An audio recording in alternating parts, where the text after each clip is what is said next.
de la terre, de la pierre et de l'eau. De ces trois matières, il y a plus de 3500 ans, est née la première grande civilisation de la Mésoamérique. Elle a domestiqué les marais du golfe du Mexique et a utilisé toutes les ressources de la nature. Elle s'est organisée en cité, capitale d'une société complexe, gouvernée par des chefs et des dieux qu'il fallait honorer d'offrandes.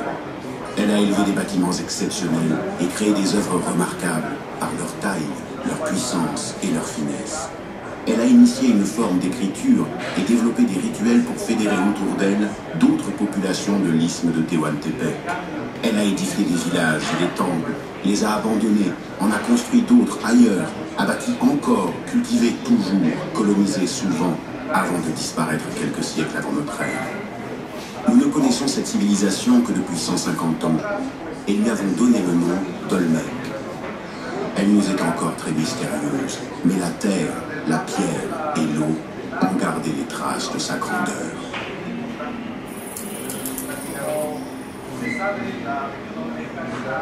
Les terres humides du golfe du Mexique gardèrent longtemps le secret des Olmecs, qui avaient utilisé son argile pour construire leur cité.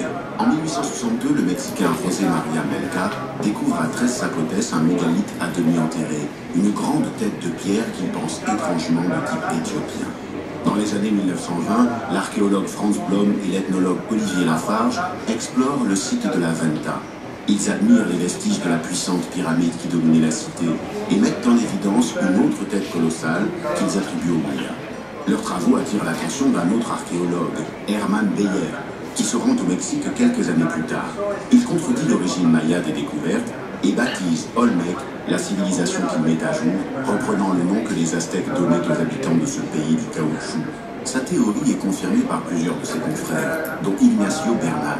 Il définit une très ancienne zone métropolitaine Olmec dont les trois grandes cités, San Lorenzo, La Venta et Tres Zapotes, ont rayonné bien avant les autres civilisations mésoaméricaines, essaimant des colonies dans toute la région du Golfe et de l'Isthme jusqu'au plateau de Mexico. L'avènement de la datation au carbone 14 dans les années 1950 confirma cette antériorité et motiva que l'on s'intéressât de plus près à la source civilisationnelle Olmec. Elle débute 15 siècles au moins avant notre ère, et les fouilles des 30 dernières années ont permis de mieux la comprendre. Pourtant, la terre nourricière des Olmecs a digéré beaucoup de leurs vestiges organiques.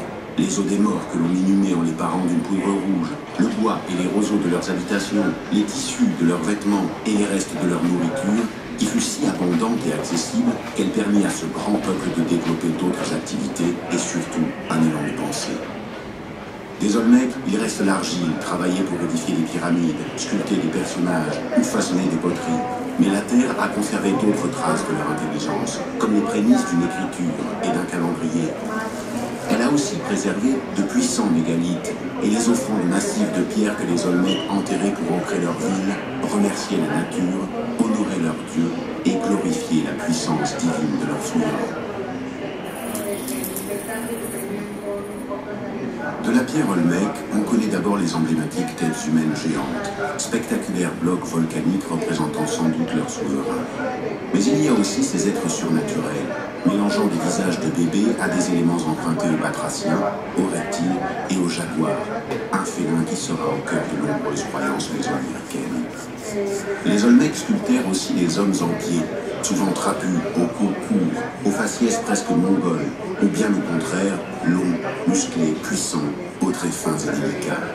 S'ils taillèrent de gros blocs massifs, ils travaillèrent aussi des pierres exotiques, telles le jade, gemme d'une verte éternité, ou la serpentine, précieuse olive minérale. De l'obsidienne, silice tranchant, ils firent des lames et des haches, et de l'hématite, oxyde de fer réfléchissant, des miroirs portés en pendentifs pour accompagner le voyage des morts. D'énormes quantités de ces pierres, finement sculptées, assemblées, organisées en mosaïques, sublimes de beauté et de culture, furent alors enterrées.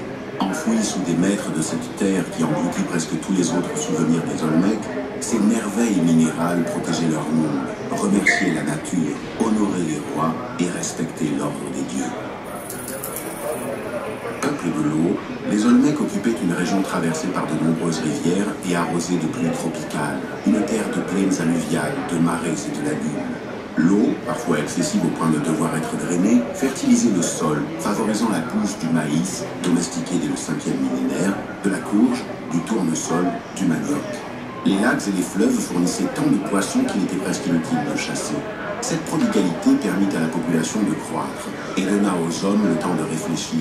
Ils purent alors développer d'autres talents, inventer, échanger, transmettre et innover pour faire naître une pensée originale et une civilisation complexe. Confiant à quelques-uns la production nécessaire à la subsistance du groupe, les Olmecs s'organisèrent en cité, instituèrent une religion, définirent des rites et mirent l'art au service du pouvoir. Des chefs s'imposèrent, comme des messagers des dieux, que le peuple devait vénérer. En édifiant, sculptant, peignant, gravant, ciselant, taillant et composant des œuvres qu'ils enfouissaient parfois pour les rendre invisibles aux mortels, ils consacraient la terre, en lui redonnant peut-être l'élément minéral qui lui faisait défaut. Car la terre humide des Olmecs ne renfermait que peu de pierres. Et c'est l'eau qui permit d'aller les chercher parfois à plus de 100 km sur les flancs d'anciens volcans où les Olmecs créèrent des colonies de mineurs, d'artisans et de tailleurs de pierre. Sans la roue, sans la traction animale, avec juste leur force, leur volonté et le cours de l'eau, les Olmecs chargèrent des blocs de pierre de plusieurs tonnes sur des radeaux. Puis, suivant le chemin des fleuves, ils les descendaient vers les plaines humides, afin d'enrichir les prestigieux centres culturels et cultuels de leur civilisation qui dura plus de 1200 ans. Car le temps passa pour les Olmecs. Ils tentèrent d'ailleurs de le mesurer par leur long compte, ancêtres des calendriers mayas, qui n'ont pas plus que leurs ancêtres livré tous leurs secrets. Aujourd'hui, on pense que les Olmecs émergèrent dans l'histoire autour de 1500-1600 avant notre ère. Ils fondèrent une première cité à San Lorenzo, qu'ils abandonnèrent vers 900 et qui fut mystérieusement détruite 250 ans plus tard. Vers l'an 1000, toujours avant Jésus-Christ, les Olmecs s'installèrent sur l'île de la Venta, où ils gagnèrent sur les marécages pour bâtir un centre urbain dominé par ce qui fut longtemps la plus grande pyramide d'Amérique. La Venta fut abandonnée à son tour vers 400 avant Jésus-Christ. Les Olmecs avaient entre-temps colonisé et occupé d'autres sites de moindre importance dans leur zone métropolitaine. 13 Zapotès demeure leur dernière grande cité. Édifiée autour de l'an 300 avant Jésus-Christ, elle fut le théâtre de la transition vers la culture dite épi-olmèque qui perdura jusqu'au 1er siècle de notre ère. 200 ans avant Jésus-Christ, les Olmecs, eux, se diluèrent dans les nouvelles civilisations que leur existence avait engendrées. Mais jusqu'à l'arrivée des Espagnols au XVIe siècle, leur influence rayonna sur toute la Mésoamérique. Depuis un siècle et demi, nous avons beaucoup appris sur les Olmecs. Mais il reste tant de choses à découvrir, à comprendre, à connaître. L'exploration ne fait que commencer et les travaux archéologiques en cours pourraient bien, encore une fois, bouleverser notre approche de la culture mésoaméricaine dont les Olmecs sont les inventeurs.